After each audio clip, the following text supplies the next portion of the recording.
There I am. There's too many buttons in true crime. Talking about buttons, I took the day off to go play in Starlight World with everybody. And by the way, we had over 500 people.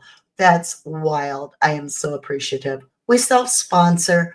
Our memberships do keep our channel free to everybody. So um, rather than represent somebody else's product, we represent our members because members say it all. They really put their heart into staying with us on the cases to try to get to the bottom of things.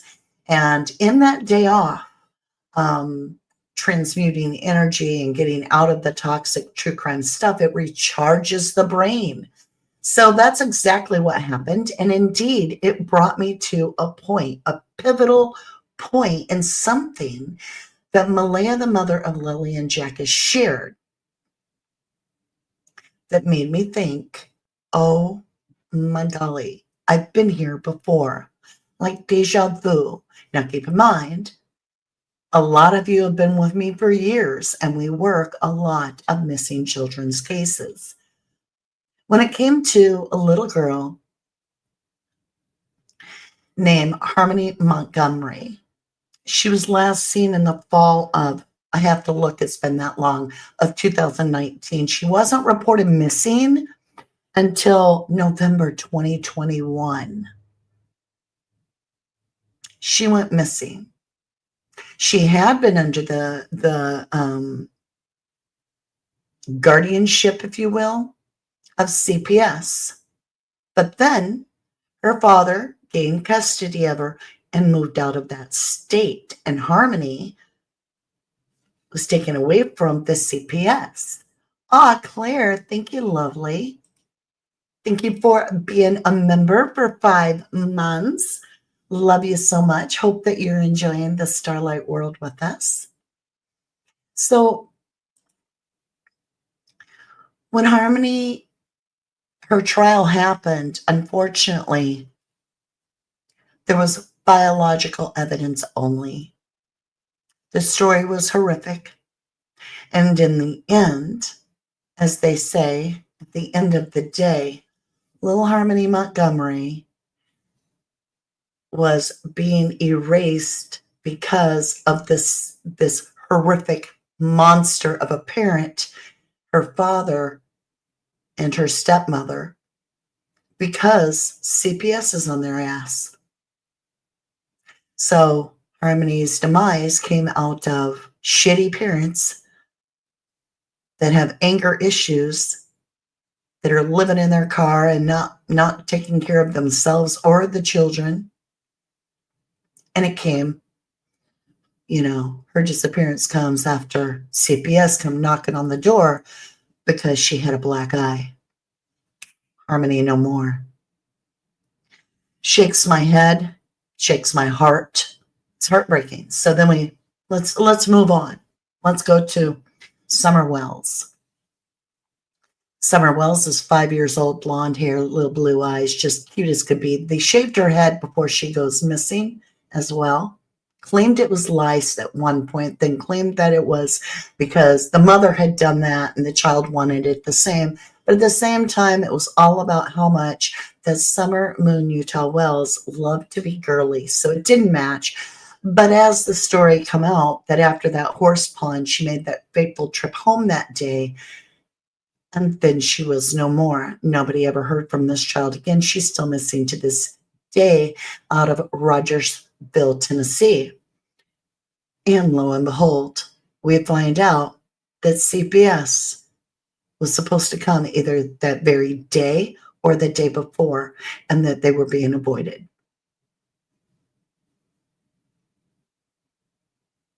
And it happens a lot in conjunction with children that get introduced to the school system because the parents aren't there or the monsters aren't there to, the kid and shut them down because these are verbal little kids. Summer was very verbal, actually. Harmony Montgomery was verbal. Lilly and Jack were both verbal. Talk to anybody. Talk to everybody in the store, the parents said.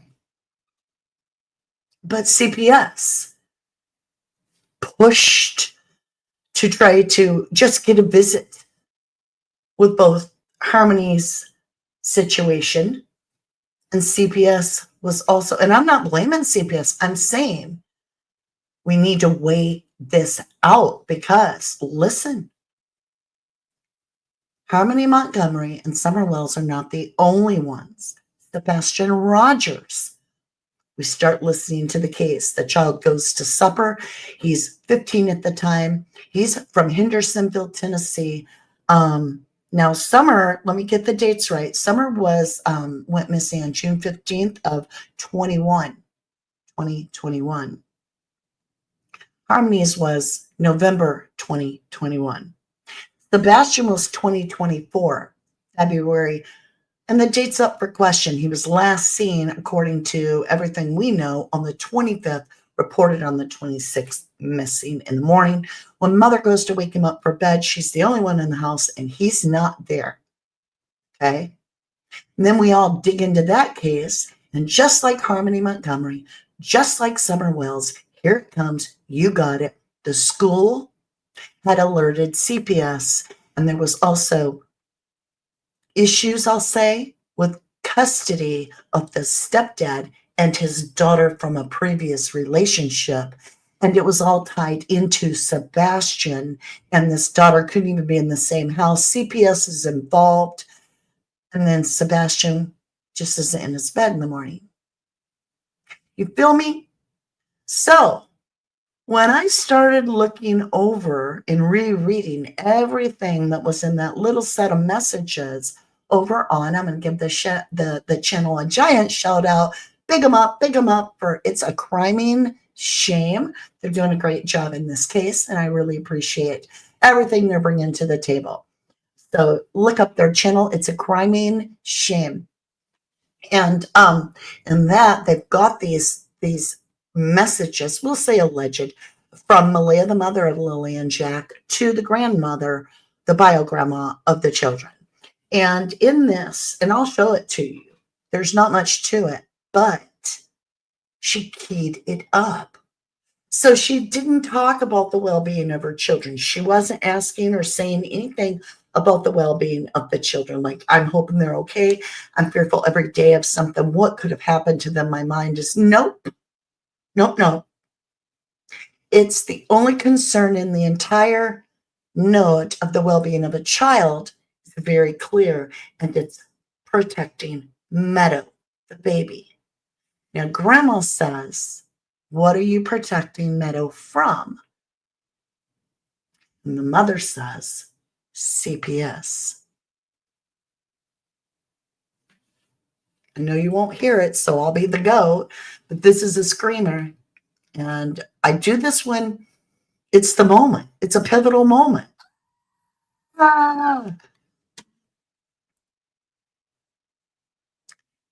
Lilly and Jack had a previous CPS involvement because somebody from the school triggered the systems alert. CPS went to the home. You and I both know that if you're a qualified CPS worker doing your job, you may have some serious concerns with the exterior of the play yard. Because you can be in squalor, which I was raised in, and still be clean and safe. Okay? We were poor, but we didn't have nasty ass mattresses that have God knows what crawling between the ground and that out there.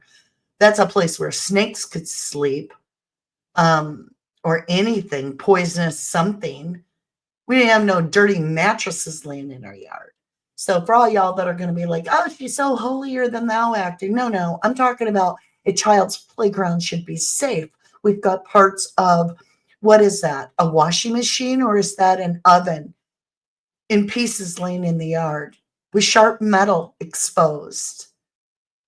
And these parents are not always on the eyes of the children. We know that.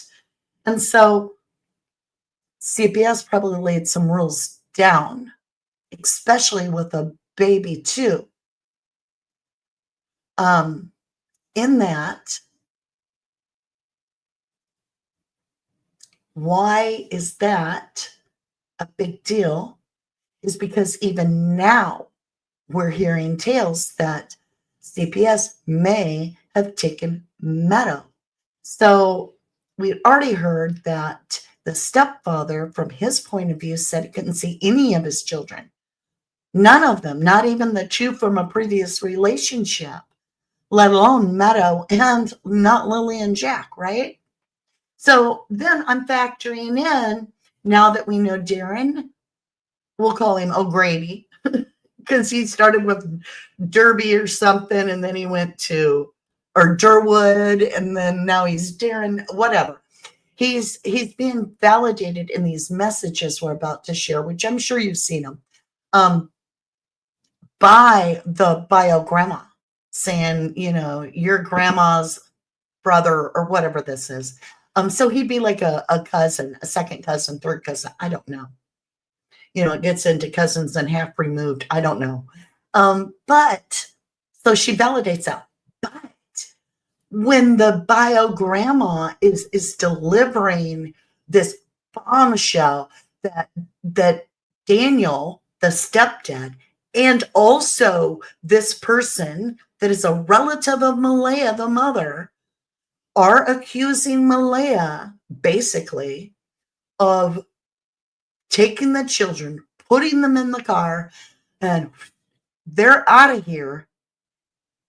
And then basically they're on to her, right? She doesn't deny it. She says, OMG, I can't hear any more of that. That's like, I'm not going to talk about it. Then she immediately starts switching into, I told everybody not to send me stuff. I don't want to talk about it. You can talk to my lawyer. So she doesn't deny that she put the kids in a car. She even says Daniel can think what he wants or what he likes. She doesn't care what anybody thinks. So I got to thinking, this guy, this O'Grady, this cousin, this elderly man, he's stating that their relationship between Daniel and Malaya seemed decent. Daniel's saying it seemed good. Malaya's hinting that he was a little controlling and, trying to get a hold of money through her account or something. But she doesn't accuse him of bad things. Daniel's saying, remember me when I was the Daniel before at the waterfall. Their relationship status got changed to single over here with Malaya. It's really been about this, like almost like they can't be together, so they're sending signals out to each other, right? Through us, the YouTube community. So this allegedly was a plan to get the kids out of here, and it went wrong. I'll understand how it went wrong. Obviously it worked. They're not here anymore, and you're not getting caught that we know of. Of course, there's a lot of stuff. Our CMP is working on it, and according to Daniel, he said in his last interview, the evidence is mounting right behind the scenes. Hey, Black Skies, good to see you. Hey, Mary Dalmatians. Rach, not that. Rach is here. Thanks for modding. Ocean Deep, how are you? Thank you for modding. Jennifer Swain. Debbie Gazzardo, Zoe, all my beautiful mods. Let's go ahead and look at some of this. So I got all this from It's a Criming Shame. Please hit them up. And this is two sets of messages. So the first set is this. I have no idea when these would have been sent, but it says, Malaya, can I ask you a question? Again, bio grandma, allegedly. Why did you stop visiting with the kids? I just thought you needed time to convince Daniel. He had nothing to worry about. I remember you said he thought you were only coming because you wanted to see Cody. But I don't understand because we invited him too. And she says he never wanted me to go. And I never knew why. He was controlling. And I do believe that. I mean, you can choose to believe how you would like, but I do believe that. I think that I pick up a lot of controlling issues with Daniel, in my opinion. So then Grandma says, why didn't you give us your address? We would have gladly come for visits. And Malia says, he never wanted me to give it. I never wanted to stay there. So there's a big clue right there. Okay. That's a big clue. I never wanted to stay there. So she's saying then I didn't want to stay at that place. So she didn't want to be there in the first place. And he's controlling. Kind of like, is this a sleeping with the enemy kind of thing where it triggered CPS too? So she felt like the whole world was against her. I don't know how else to put this. And I'm not taking up for Malaya, and I'm certainly not excusing anything. I am praying the kids are alive. I'm praying that's what she did do. Because then the kids are safe, right? In all theory, it would be the best case scenario. And worth holding on to a shadow of hope. But my point being, this is a mother that picked up and left the day after her children went missing, that didn't shed a tear during her interview. She either knows what happened to the kids or she knows what happened to the kids, in my opinion. But when we get into, yeah, I think I read that last part. Let me see, how do I make it bigger? Yeah, I did. Okay, let's get into this one. So this is the latest, greatest one. This is allegedly the mother, and this is again that grandma, the bio grandma. Bio grandma says, do you believe in your heart that Daniel could have hurt them? She says, I don't know, but he's acting suspicious and is too worried about what people think about him and not focused on my kids at all. Okay, hold the phone.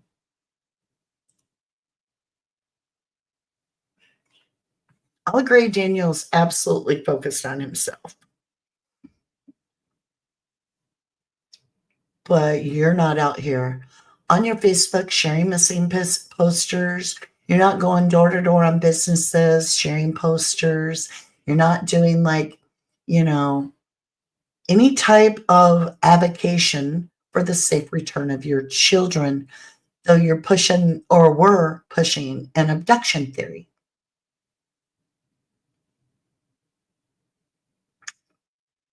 I don't know what to do with that. How can you be all upset with Daniel when I agree he looks sus? You do too. You both do.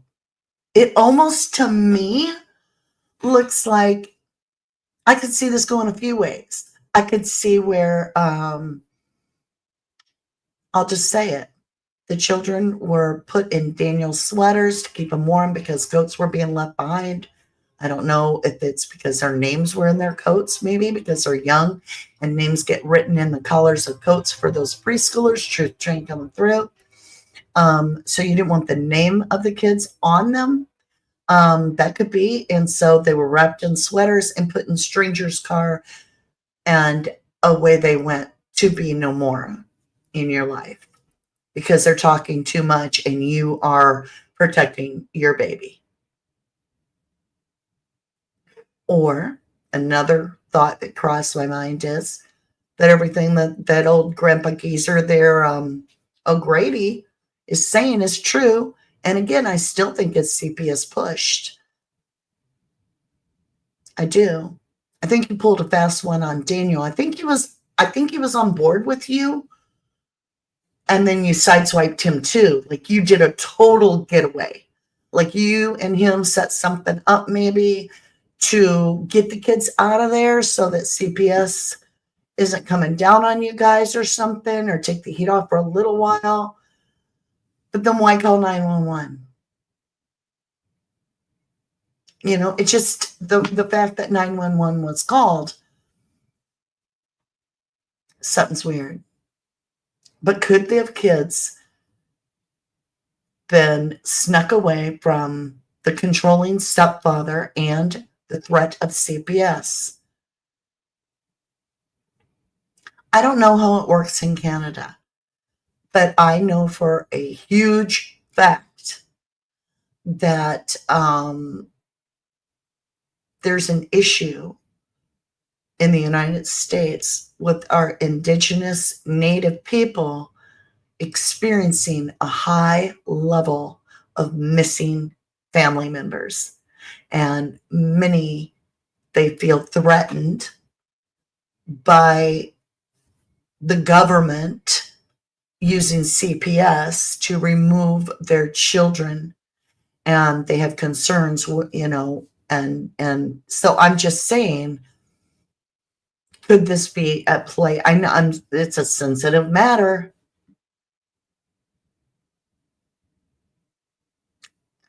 But when you have a division between the government and in the band, right, or the native people, if they feel that CPS is trying to get a hold of the kids, like take them, they might be willing to, I don't know, immediately give them status so that they could legally change their name to Blackfoot and Little Running Bear and move them to a different place for their protection, because they're protecting their tribe, their band, their family from the man, the government.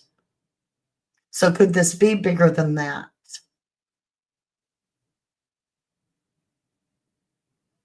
See, and Claire, you have a good point. Hi, Nikki. I grabbed the wrong one. Love you, Nikki. Claire says I'd never be able to leave the last known place. And that's what I'm saying. She had no issue, like gone, left her car. According to Logan, the cousin, Daniel's cousin, the car had to be towed. She was like, I'm out of here. Okay, let's read this together. So she says she's suspicious and he's not focused on the kids. Then she says everything he's doing is odd. And the police advised him to stay away from the media, to stop contacting me. And he's also tried to steal money from my account through Temu because my card was attached to his account, so everything is not right. My main focus right now is protecting Meadow and find my kids. So I'm glad it's about finding the kids too. But her main focus is protecting Meadow. Now, Grandma goes on to say Daniel has something saying YouTubers that he believes you had the kids taken that morning and he woke up when you came back to bed. She says, Mom says, let him say whatever he wants. I can't say anything to anyone anymore. So hold on. I can't say anything to anyone anymore. It really makes me question if there was a CPS push that they got reported missing so that when CPS came back and the kids aren't there, they're not held accountable. So they're following through by calling 911. Yep, they're missing. Now we're off the hook. The kids can be given to somebody within the family, at least at a different place in like Durwood O'Grady, Grandpa Durwood, Grandpa Grady, Grandpa O'Grady saying they could be outside the outside Canada, even in the United States. I could see that happening. I'm not saying anything you're sharing is factual. I'm just saying that whole thing, that finding the kids and protecting Meadow, and now you're going to find out what she's protecting Meadow from. And this is where this all came together for me. I was like, oh, yeah. Your lawyer can speak on your behalf, says Grandma. Yes, says Malaya. Grandma says, so Daniel is putting all eyes on you. And Malaya says, seems like it, but I'm not following the media. And I've asked people to respectfully not send things to me.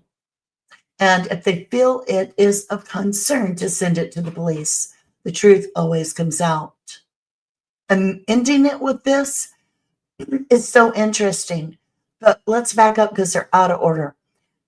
Grandma says that morning, and he woke up, and when you came to bed, yeah, it's all out of order. Your grandmother's cousin has been thinking the same thing. He too has been on social media. Who are you protecting Meadow from? Malaya says, OMF. I can't even listen to that. I've heard all of this. She's not denying it.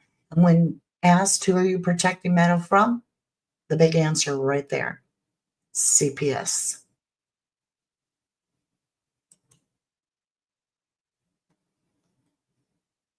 So think about it. Harmony Montgomery, that ended horrific. But it's because the dad didn't want to face up to charges by CPS, because Harmony started off with a black eye because she was terribly being abused by Adam, her father, who's now in prison because they did eventually find some biological remains enough to prosecute him.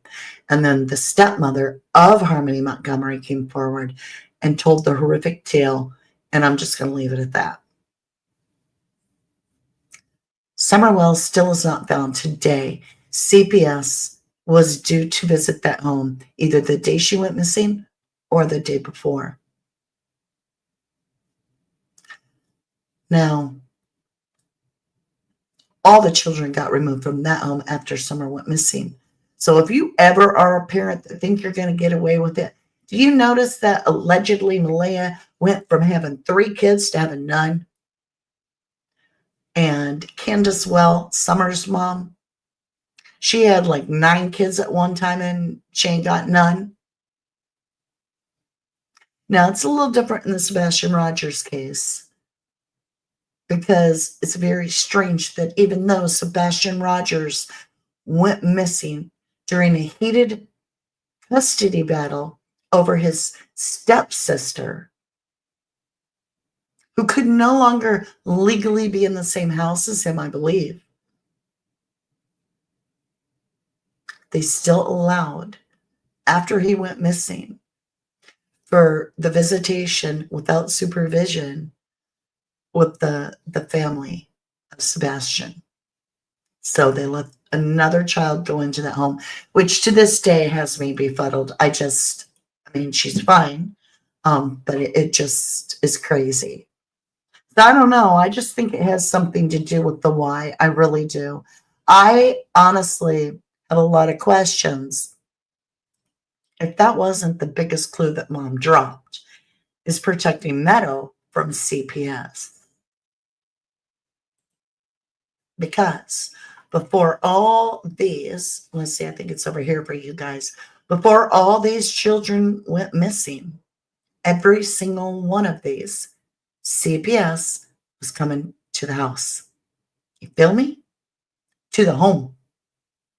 Not just gonna talk to the kids at school. No. Home visits for Harmony Montgomery, Summer Moon Utah Wells, Sebastian Wayne Drake Rogers, Lilly Sullivan, and Jack Sullivan. All of them. And we only know where one is now. And it's just biological evidence. So I think it's worth us really as a community considering, let's put it this way. Are we seeing a pattern? Are we seeing school-age children that there's something, whether it's drug use in the family or it's a physical or SA in the family, whatever it is that's happening, these kids get into school and they talk about it or they answer questions, CPS is called, and poof, they are no more. Are we seeing a pattern? Because if we are, we need to address it. You feel me? We need to 100% be like, okay, how can we avoid triggering those parents by CPS and make sure the kids are safe before we start investigating the home of rug use and SA and all this? Is there some sort, and this is going to sound terrible, but is there some sort of temporary holding pattern where the kids are not there for a little bit while it's being investigated?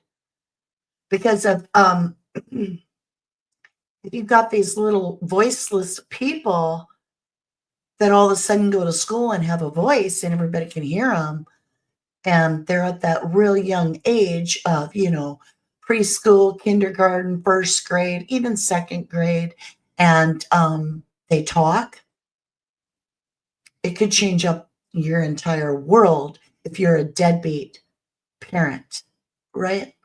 It can bring your house of unsanitary cards down on you.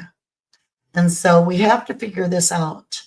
We truly do, for the sake of our children, our future. So Rach says, I'd rather CPS get involved and it come to nothing than them not getting involved and something terrible happens. I agree. I don't know the answer, my love. I 100% agree. I'm just saying we need to get to a place to where the kids, if there's an investigation of maybe SA or physical abuse, where it warrants an investigation, where they're coming to the home, right? Do we need to do it in a way that the children are protected? Or, it's kind of like, I don't know.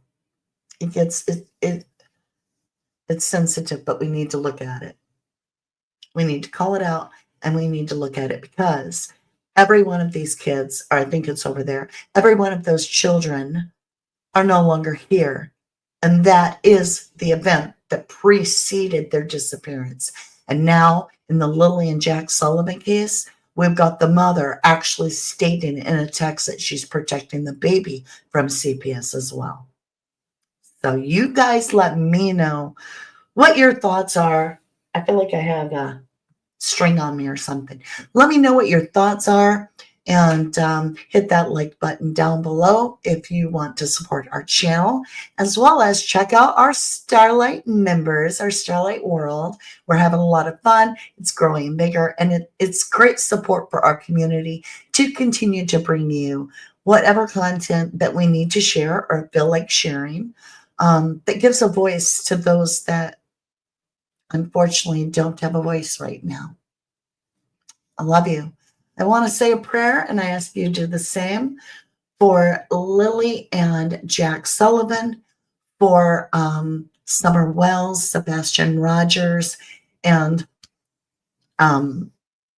well, I'm sure Harmony Montgomery will hear it, right? Because she is in heaven. I love you guys to the moon and back. Let me go ahead and get our outro, and I will see you again very soon.